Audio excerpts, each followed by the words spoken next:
the people who wrote all these texts were like They're not the empire. No, they were a part of persecuted religious cultural minorities. Right. The people who composed this literature. Yeah. But the moment you have communities that are allied or are participants in state power, then all of a sudden these narratives become templates for conquest. The U.S. firing airstrikes into Syria, retaliating for a deadly drone attack that killed an American contractor and injured 6 others. Good morning, Michael. This morning, retaliation. The U.S. launching airstrikes targeting Iranian-backed groups in Syria. Turn this mess off. Thank you. I hate the news, but even with turning it off, the tension of what's going on in our world is real and palpable, and all of us can feel it. But I would propose that Tim Mackie and the Bible would name that Jesus has an answer for us to stop war.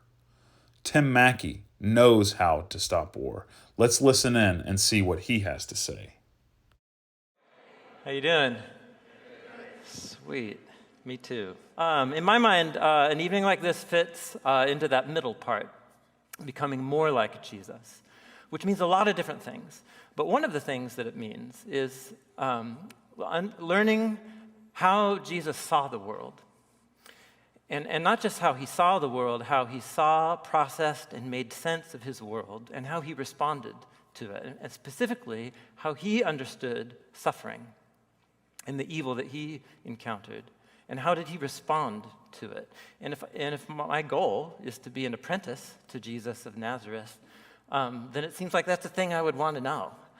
Like, how did Jesus process all of the suffering, hurting people that he encountered? I actually think, on average, he encountered a lot more in the course of his days than I do in mine. What story gave Jesus the framework for who he was and what he said and what he did with all of these hurting people? One thing that he never did was get angry at God or suspect God's character. Jesus was angry at somebody else for all of the suffering that he saw around him, but it was not his Father. And what I want to understand is, what story does Jesus see himself living within that he can come to a place like that? Let's just go back to 101. Let's go back to Christianity 101.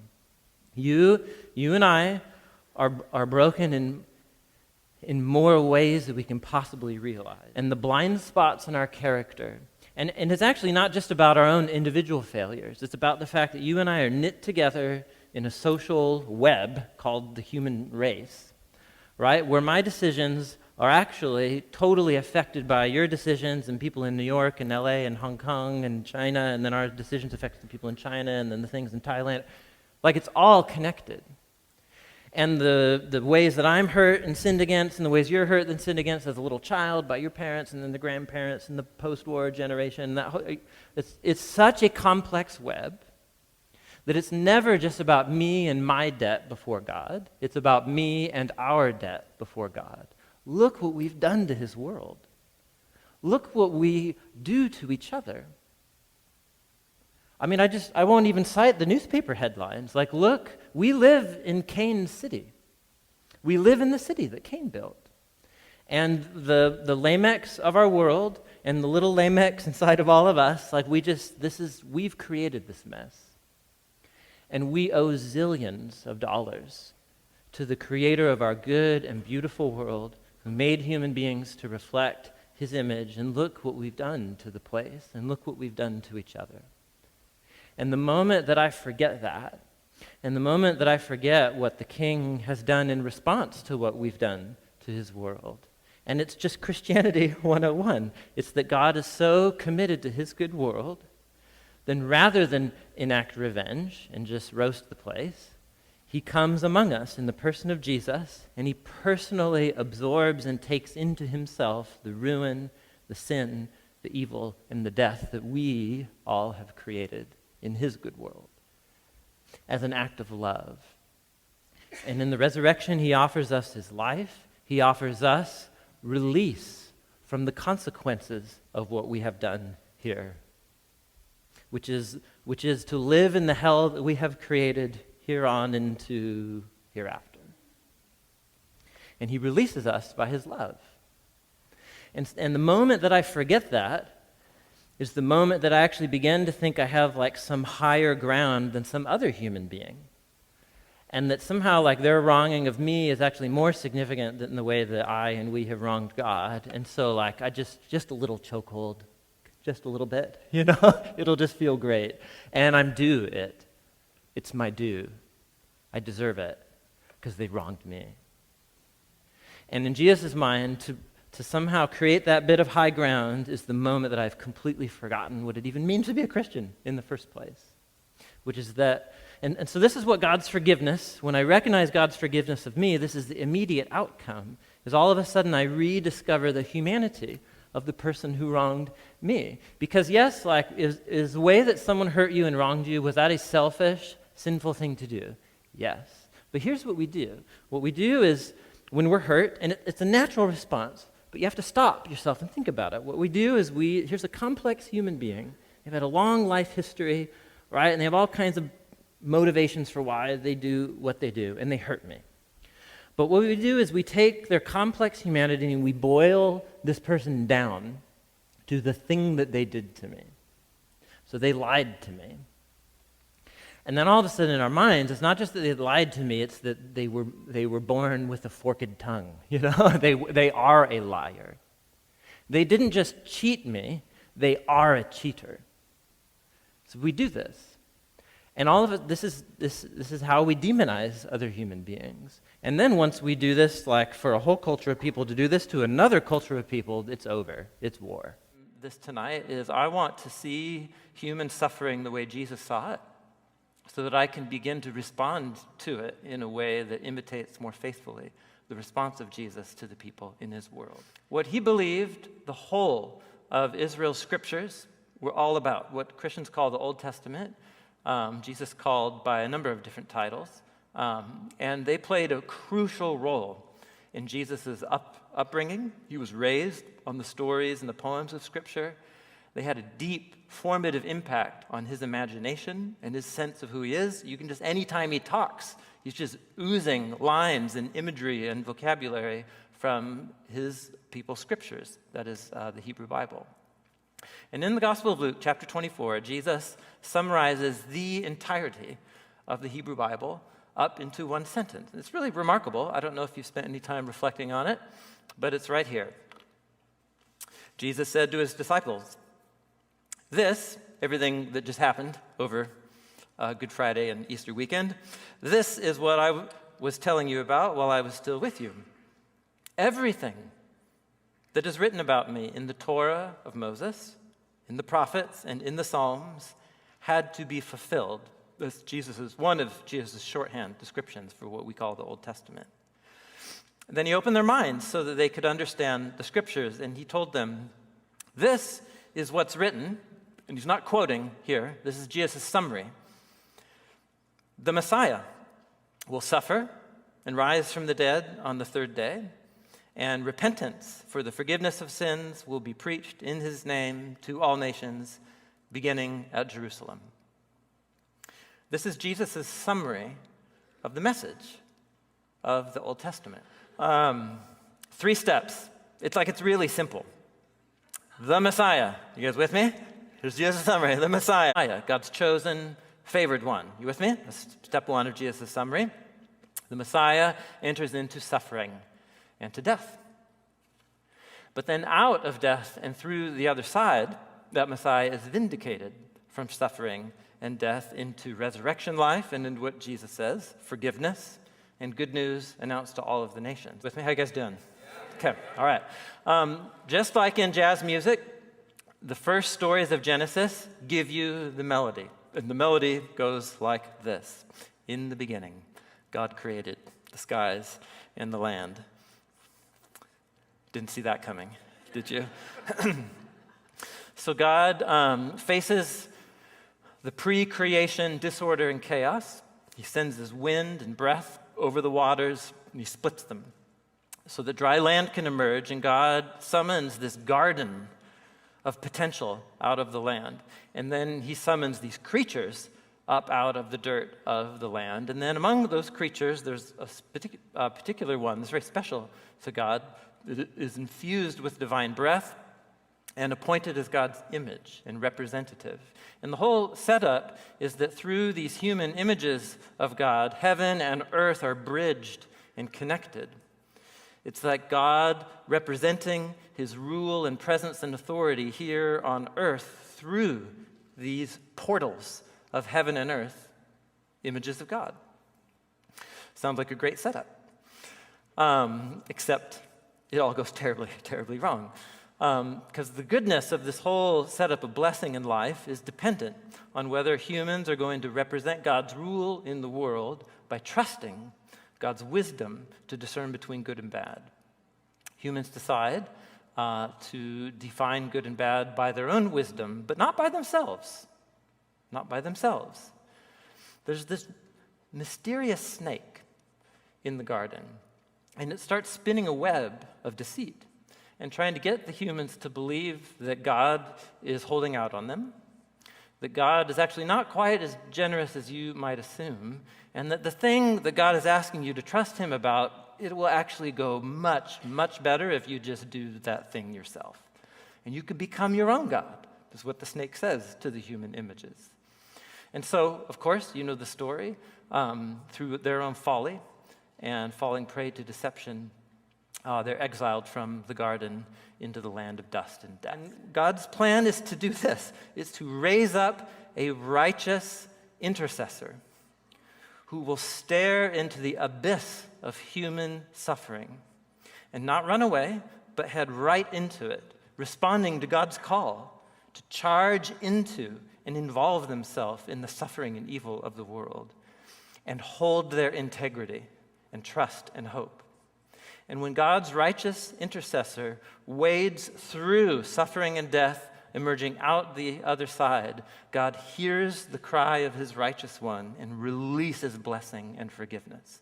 That's the melody the whole of the Hebrew Bible is designed to do, which is not to give us an answer, an intellectual answer that we can tuck in our pockets and walk away feeling good about the world, because we shouldn't be feeling good about the world. We live outside of Eden, you guys. It sucks out here. We're dying. You're dying. Do you know that? I'm dying. It's terrible, actually. It's not okay what happens out here. And, all the ways that we anesthetize ourselves, with our devices and creature comforts, and it's just, it's not okay. But man, what if here outside of Eden, we had somebody who would stare down the worst of human pain and suffering and maintain their integrity and surrender their lives before God? Man, what if someone like that came along? And what's the way out here? And every cycle of the melody just keeps focusing in on one solution. Man, if we just had one human who actually didn't listen to the snake, who actually didn't give in to the desires and the creature comforts that get us all to compromise and redefine good and evil by our own wisdom and our own eyes. Man, what if someone like that came along? And it's like the Hebrew Bible gives you the silhouette, and Jesus of Nazareth just walks right into it. That's what he's saying. And so this summary right here, it's actually the life of Jesus. And this is the next slide, and I'll end with this. Just think through the story of Jesus with me. All four of the Gospels present Jesus to us as God's chosen, favored, anointed one, his righteous and blameless one. At Jesus' baptism, Jesus is marked as God's blameless, chosen Messiah. What's the very next thing that happens in all of the Gospel accounts? Jesus is led into the wilderness. By whom? Who takes Jesus into the wilderness where he begins to suffer? The Spirit. Well, Jesus goes into the wilderness and he suffers unjustly, and he begins this journey of shouldering and carrying all of the suffering and the failure and the compromise of all of the history of the train wreck of human history outside of Eden. And he begins to shoulder it. And he begins to redefine what it's going to be to crush the snake. And it's not going to be by beating him at its own game. It's going to be by giving up power and surrendering power. And Jesus emerges victorious from that wilderness, and he begins to encounter all of these hurting people. And notice, Jesus gets angry a number of times in the gospel accounts about him. And at every moment, like when a man with skin disease comes up to him, this is in Mark's account of Jesus meeting the leper, and Mark tells us that Jesus got really angry. Like, who's he angry at? I'm really certain it's not God. Really certain it's not God. How did Jesus reach a place where he could see people suffering in a way that was so unjust and so tragic, and he did not question the character of God? Do you know who it made it angry at? It made him angry at that snake. Jesus described his healing ministry as breaking into the house of a highway bandit that had robbed all of this plunder from people, and he's here to get back what belongs to God. Are you with me? When Jesus saw that woman, this is in the Gospel of Luke, and her back was malformed and she had been bent over for 18 years, and what he said is, man, this woman has been enslaved to the snake for 18 years. It ends today. When Jesus saw his suffering world, the one that he was angry at was that hostile one, who's responsible. And all of the roads of cause and effect of human evil and suffering within the biblical story all lead back to the moment that humans believed the lie. And we've been believing the lie ever since. And that's the one that Jesus is angry at. The one that all of our frustration and angst and anger ought to be directed at is Hasatan. Are you with me?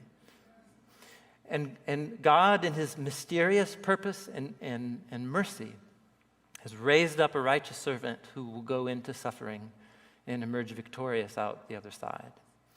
And that's exactly the story of Jesus. That's the story that Jesus saw himself fulfilling.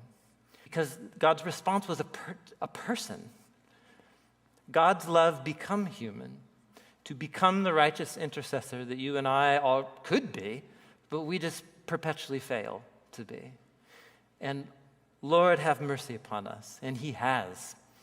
That he has sent the one righteous intercessor who is the greater than Noah, the greater than Abraham, and the greater than Job, to teach me how to lament, to teach me how to become intolerant towards the tragic evil and suffering, and to take my confusion and my despair and my anger and to pour it all out before God, trusting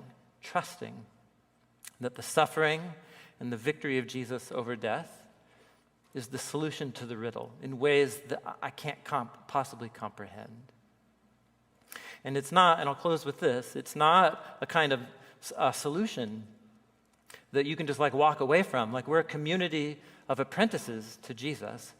And what that means, at least I think what it means, is that this melody, Jesus was the crescendo of all the notes of the melody, but like the song didn't stop with him. Like it's still going. And so what it means to be a Christian, that is a Messiah person, is to allow my life to become another cycle of the melody. Not because I think I can save the world, but because I'm pretty sure I'm connected to the one who did. And the only way I know how to allow him to save me is to take on the melody in my own life story. And the whole thing is, in Genesis 1 through 11, they're not different. Like when a human community structures itself in a way that defines evil as good, they're embracing lies and engaging in an illicit union of evil and good to the degree that it produces death. And so just the biblical authors have such a different way of viewing reality than we do. Yeah. So my point is, Jesus and the apostles actually viewed themselves as picking up the language and imagery of this cycle, this pattern in the Hebrew Bible. And they never once connected it to the actual physical coercion or conquest of humans. Yeah. It was about an aggressive stance taken to the lies and the spiritual forces at work in the architecture of human lives and human societies. So in other words, when Paul says our enemy at the end of Ephesians, our enemy is never flesh and blood. It's the powers and principalities animating the whole thing. I don't think he's innovating. Like our coach and our mentor for what it's going to mean for each one of us to stare into the suffering that is certain for each one of us. And if it hasn't crashed into your life yet, it will. And who are you going to be angry at? And I want to be angry at the right person, if you could even call the hostile one a person. And what I want to be angry at is not God. What I want to do is humble ourselves and to recognize, like, yes, you are bad, but actually so am I. Like, you're selfish, but I'm selfish too. I might be selfish in different ways than you are, that cause me to hurt other people in different ways than you hurt me, but we're both a mix of good and evil. No one's completely bad and no one's completely evil. We're all a mixed bag. And recognizing God's forgiveness of me and of us empowers you and humbles you before the cross to be able to see some glimmer of humanity and goodness in the other person, and to recognize they're the same level of compromise as I am. And then once you get there, it's a decision that you make. It's a decision that's summarized right here in verse 33, what the master said to the servant. Shouldn't you have had mercy the same way that I had mercy on you? Instead of embracing hatred, and instead of putting this person in prison and putting them in an impossible situation that they'll never actually be able to pay you back, even if you wanted them to have mercy. I'm going to choose to treat this person and think of this person with compassion instead of hatred. How you guys doing?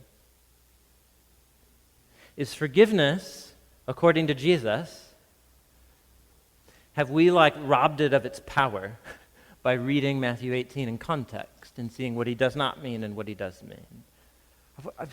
I mean, just imagine if we actually lived like this. Just imagine if we actually went to each other when we wrong each other. Don't gossip, don't hold sacred prayer gossip sessions, imagine if we actually did this. Imagine. I mean, I think it would transform our relationships. It would transform the kind of community that we could become.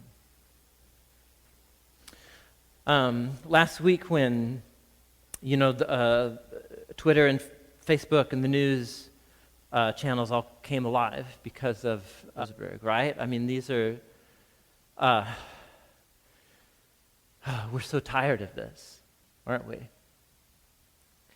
And what is the response of followers of Jesus to this repeated kind of senseless violence? Well, it's a whole lot of things. It's a whole lot of things. But one of them has to be forgiveness, which apparently doesn't mean ignoring it, which apparently doesn't mean tolerating it and allowing it to continue. But it does mean dealing with compassion and not hatred to the people that murder others. On June 17th, the last tragic mass shooting, it was at Emmanuel Methodist Church in Charleston, South Carolina. We're just barely 3 months past it. And so Dylan Roof, he walks into the Wednesday night prayer meeting Bible study. He waits till it's over. It's an hour and a half long gathering, and then he just unleashes. And 9 people die. 2 days later, the daughter of one of the women, Ethel Collier, she was 71 and murdered in the chapel.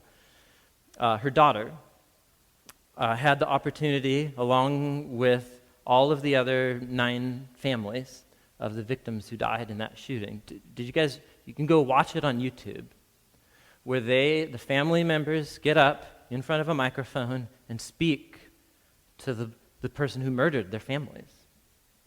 And this is what Nadine Collier had to say. I forgive you, addressing Dylan. I want everybody to know that. You took something very precious away from me, I will never get to talk to her ever again. I'll never be able to hold her again. But I forgive you and have mercy on your soul. You hurt me. You hurt a lot of people.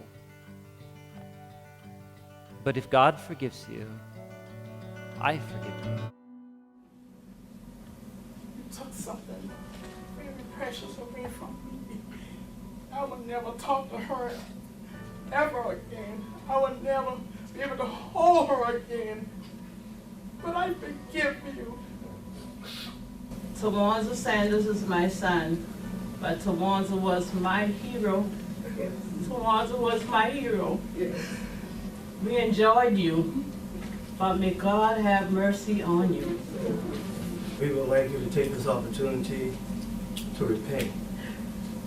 Repent, confess, give your life to the one who matters the most, Christ. And that what that forces us to do is sit with these narratives and meditate on them to learn about human nature and also to learn about the mysterious purpose of God in the world that leads to Jesus. You have to read it in the larger sweep from Genesis to Kings, where Israel itself will become, influenced by the snake. And so the oppressed become oppressors, as it were. And that the real enemy at work under all of Genesis through Kings is the snake and his minions. Yeah. And so what I'm saying is Paul and Jesus, I think, actually understood the message of the Hebrew Bible. And that Paul's statement, our enemy is not flesh and blood, is a message we should be getting. And so my hope for all of us is that we can become a community that learns how to lament and how to model our righteous intercession based on the righteous intercession of the ultimate righteous servant of God. May God have mercy on us, and may it be so.